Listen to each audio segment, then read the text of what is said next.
대한민국 위기시대에 행동하는 청년들의 목소리도 들어보겠습니다. 우리 바쁘신 것 같은데 정태양 씨? 네.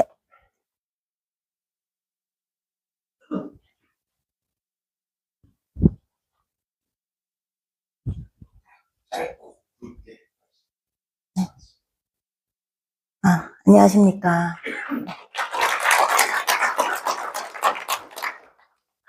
저는 정태랑이라고 하고요. 저는 2000년대 초반부터 일본에서 15년 동안 그 이상을 살다 온 사람입니다.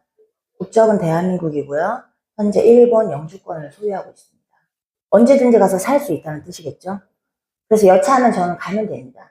네, 그렇지만 지금 제가 일본에서 봤던 실정을 좀 여러분들께 소개를 하고 싶고, 아마 그것 때문에 저를 여기 세우신 것 같은데, 일본에서 2000년대 초반부터 김대중이라는 작자가 아무렇지 않게 북한을 들락날락거리고 경호원을 데리고 가지 않으면서 자기들끼리 얘기를 하거나 약간 그런 식의 일들을 벌인 적이 있었는데, 일본에서 그것을 예상을 하고 그 복화술 전문가를 데리고 함께 동반을 하게 됩니다.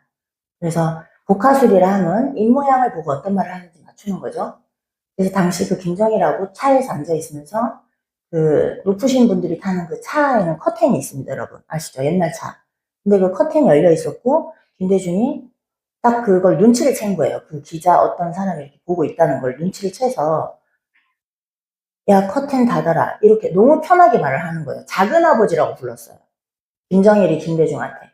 작은아버지라고 불렀고, 김대중은 야, 커튼 쳐라. 저기 누가 보고 있다. 이제 이런 것을 아무렇지 않게 일본 방송에서는 다 방송을 해주고 있었습니다.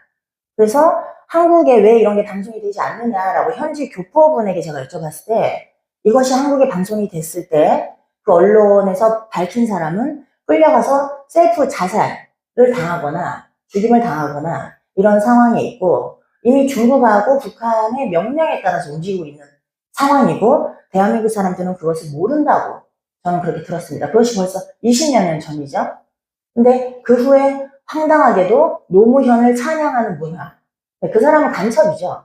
간첩을 변호했던 사람입니다.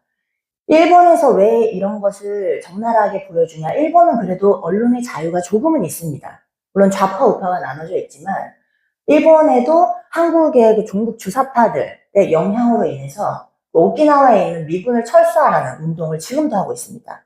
아주 복잡한 상황이죠. 근데 어쨌든 일본에서는 북한이 미사일 공격을 하거나 어떤 그런 위협을 가했을 때 굉장히 압박을 합니다. 북한은. 근데 그런 사실을 일일이 한국에서는 알지를 못하고 있죠. 당연히. 그래서 일본도 항상 그것을 주시하고 있고, 그래도 자유민주주의를 외치는 세력이 굉장히 많고, 그리고 그 직접적으로 이렇게 그런 어떤 간첩 행위나 문재인의 간첩 행위나 이런 것을 밝혀내지 못하기 때문에 일본의 저널리스트 같은 경우는 해외 언론을 통해서 그들이 이미 5년 전 계속 어떤 행사 때마다 그 충성 맹세하는 거기 명단을 계속 쓰고 있어요. 너무 아무렇지 않게. 그래서 근데 그것을 한국에서는 전혀 모르고 있었다는 거죠. 그래서 저 같은 경우는 이제 귀국한 지 한 10년 정도 됐는데 이 사태가 벌어졌을 때 제 입장에서는 가만히 있을 수가 없었고, 일단 그 당시 12월 둘째 주 정도에 SNS를 제가 이렇게 봤을 때 이런 지금 사태에 대해서 우리 이제 어르신들께서 그거를 알리고자 이렇게 영상을 올렸는데 글자도 너무 작고 아무래도 이 뭔가 그렇잖아요. 그래서 제가 글자를 크게 해가지고 최대한 이것을 알려야 되겠다 해서 급하게 이제 유튜브 채널과 틱톡 채널을 생성을 해서 지금 현재 K애국자라는 이름으로 채널을 생성을 한 상태고요. 물론 틱톡은 중국 거라서 언제 닫힐지 몰라요. 그리고 틱톡에 북한 공산주의에 관련된 걸 올리면 바로 삭제가 됩니다, 여러분. 네, 그리고 지금 현재 거의 99%다 넘어간 상태예요, 저희 나라는. 제가 대통령의 담화문 28분짜리를 네이트라는 그 사이트가 있습니다. 거기 네이트판이라고 있습니다. 거기서 사람들 싸우게 하는 장소죠. 그 모든 것도 중국의 공작입니다, 여러분. 페니, 뭐 친일파, 뭐 이런 단어들 자체를 다 걔네들이 만든 거겠죠? 우리나라 서로 싸우게 하고 사이 안 좋게 하고 정신병 걸리게 하고 악플 쓰게 하고 자살을 시키고 우울증 걸리게 하고. 그래서 저는 이제 네이트판의 대통령의 그 담화에 대해서 제발 한번 보셨으면 좋겠다 해가지고 28분짜리 링크를 올렸습니다. 여러분 무슨 일이 생겼는지 아십니까? 올리자마자 이 링크는 현재 존재하지 않는 링크입니다. 이렇게 떴습니다. 그래서 제가 그때 얼마나 소름이 돋았는지 우리나라 대통령이 유튜브 링크를 올렸는데 존재하지 않는다고 뜨는 거예요. 무슨 말이죠? 차단해 놓은 거예요, 이미. 우리의 정보가 계속 털린 거 다 아시죠? 그리고 북한에 우리 대한민국의 군복, 경찰복 다 많이 넘어갔습니다. 그래서 지금 길거리에 서 있는 사람들이 도대체 간첩인지 경찰인지 정말 알지 못하는 상황이 되어버렸습니다. 그래서 저는 막내가 지금 5살인데 이제 그 아이를 데리고 강화문회를 나갔고 작년 크리스마스 25일에 대통령 관저실 앞에 그 촛불 그 집회 찬성하는 사람들이 5,000명 온다고 그래가지고 저희가 크리스마스 예배 끝나고 바로 달려갔어요. 제가 그때 저도 처음 참석을 했었고 그 후에 갔더니 5,000명이 아니라 200명이 있더라고요.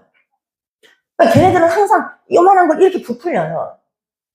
그래서 이제 그때 갔었고, 그리고 연말, 연초 계속 제가 지금 관저실 앞에 가고 있습니다. 그리고 1월 6일 같은 경우는 제가 새벽 3시에 도착을 해서 14시간 동안 맨 앞에서 지켰습니다.